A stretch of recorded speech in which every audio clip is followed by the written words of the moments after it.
এবং আইসিসি ক্রিকেটের একটা ধ্বংসের মূল কারণ দেখুন, ইতিমধ্যে ফুটবল ওয়ার্ল্ড কাপ শেষ হয়েছে এবং এর মাঝে কিন্তু আমরা একটা নিউজ দেখতে পেয়েছি, বা 2027 আইসিসি ওডিআই ওয়ার্ল্ড কাপের যে ফরম্যাট, সেই ফরম্যাটটা রিভিল করা হয়েছে। তো এখানে স্পেসিফিকলি যদি বলা যায় তাহলে হচ্ছে অ্যাসোসিয়েট যে নেশন রয়েছে বা সহযোগী যে কান্ট্রিগুলো রয়েছে আইসিসির সদস্য, তো তাদের কিন্তু হচ্ছে সবচেয়ে বড় ক্ষতিটা হবে এই ফরম্যাটে।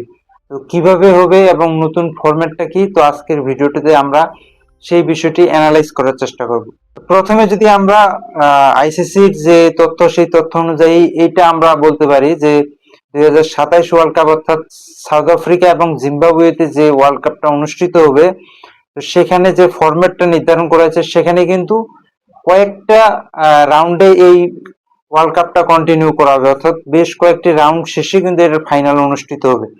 তো প্রথমে যদি আমরা দেখি যে যারা অ্যাসোসিয়েট নেশন রয়েছে বা র্যাঙ্কিং এর নিচের দিকে যে দলগুলো রয়েছে, তাদেরকে কিন্তু এই টুর্নামেন্টের আগে একটি বেশ কয়েকটি ধাপ অতিক্রম করে আসতে হয়। যেমন আপনার ওয়ার্ল্ড কাপ কোয়ালিফায়ার, লিগ 2 বা লিগ 1, এইভাবে কিন্তু তারা এখান থেকে শীর্ষ দলগুলো আসে কিন্তু এই ওয়ার্ল্ড কাপ কোয়ালিফায়ারে অংশগ্রহণ করে।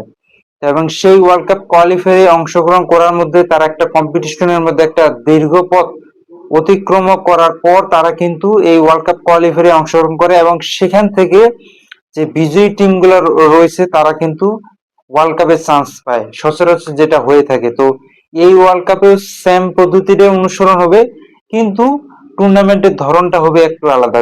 যেমন সেই যে বাছাই পর্ব হবে সে বা কোয়ালিফায়ার রাউন্ড গুলো হবে, সেখান থেকে যে দলগুলো আসবে সেই 14টা দল কিন্তু, হ্যাঁ, এই টুর্নামেন্টে 14টা দলই অংশগ্রহণ করবে, কিন্তু ধরনটা আলাদা হবে। সেই 14 দলের মধ্যে লোয়েস্ট র্যাঙ্কিং এর যে টিমগুলো রয়েছে, অর্থাৎ 11, 12, 13, 14, এই যে লোয়েস্ট র্যাঙ্কিং এর টিমগুলো রয়েছে, এইগুলোকে নিয়ে কিন্তু টুর্নামেন্টের শুরুতে প্রথম রাউন্ড বা সুপার সিরিজ নামে একটা নতুন রাউন্ড নিয়ে আসতেছে আইসিসি, যেখানে আপনার র্যাঙ্কিং এর নিচের দিকে দলগুলো একে অপরের সাথে একটা নকআউট পর্ব খেলবে, বা এখানে রাউন্ড রবিন লিগ খেলবে, যেটার মাধ্যমে কিন্তু এইখানকার যে বিজয়ী টিমটা আসবে এই 3টা দলের মধ্যে, তো সেখান থেকে আমরা একটা দলকে পরবর্তী রাউন্ডে নিয়ে যাওয়া হবে। অর্থাৎ টুর্নামেন্টের যে গ্রুপ স্টেজ হবে বা 2টা গ্রুপ ভাগ করা হবে, 6টা 6টা করে টিম থাকবে সেখানে।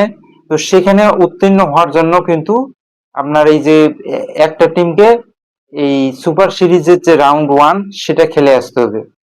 তো তারপরে যদি আমরা টুর্নামেন্টে এগিয়ে যাই বা দেখি, পরবর্তী রাউন্ডটা হচ্ছে সুপার 12 বলা যায়, কারণ হচ্ছে এখানে যেহেতু 2টা গ্রুপ থাকবে, গ্রুপ এ এবং বি, যেখানে 6টি করে দল থাকবে, অর্থাৎ ওই সুপার সিরিজ থেকে বিজয়ী একটি দলকে মিলে এখানে 6টি দল থাকবে। এই 6টি দলের মধ্যে থেকে আবার 3টি করে, অর্থাৎ 2 গ্রুপে 3টি করে দল নিয়ে সুপার 7 বা রাউন্ড অফ 7 বা সুপার 7 যেটাকে বলা হয়, সেই দিকে কিন্তু মুভ করবে, এবং এই 3টি করে দল, টেবিলের শীর্ষ 3টি দল সরাসরি পরবর্তী রাউন্ড অফ সুপার 7-এ যাবে। এবং এখানে সুপার 7 মিল রাখার জন্য এখানে যে এই 3টি বাদে বাকি যে একটি সেরা টিম রয়েছে, বা এই 2 গ্রুপ মিলে যে পরবর্তী সেরা স্থানে যেই দলটি থাকবে তাদেরকে কিন্তু সুপার 7-এ যুক্ত করা হবে, এবং সেই সুপার 7-এও আবার কিন্তু তারা রাউন্ড রবিন লিগে একে অপরের সাথে কিন্তু মোকাবিলা করবে, এবং এখান থেকে শীর্ষ 4টি দল যাবে সেমিফাইনালে। তারপরে হচ্ছে আপনার সেমিফাইনাল এবং ফাইনাল।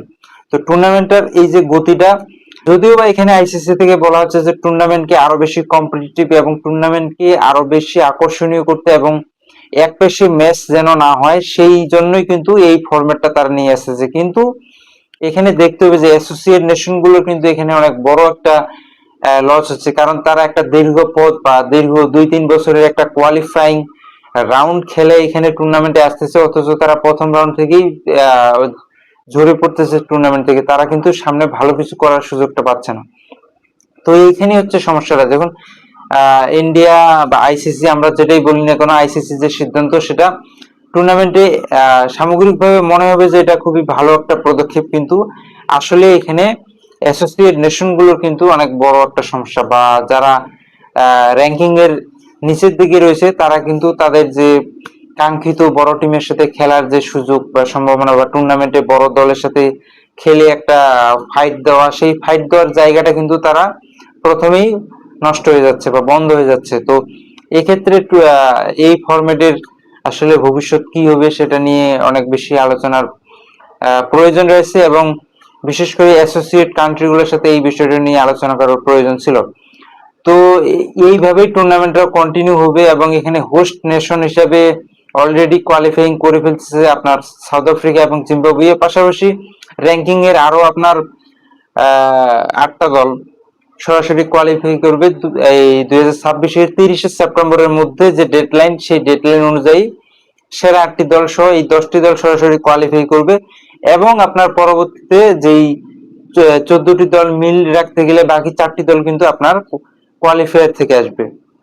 তো কোয়ালিফায়ার থেকে যে টিমগুলো আসবে তারা যদি টুর্নামেন্টের মূল পর্বেই খেলতে না পারে, তাহলে তাদের জন্য কিন্তু এটি আরো কষ্টদায়ক। কারণ হচ্ছে তারা অলরেডি একটা কোয়ালিফাইং রাউন্ড খেলে আসে, আবার তাদেরকে টুর্নামেন্টের শুরুতে আরেকটা কোয়ালিফাইং রাউন্ড খেলতে হচ্ছে।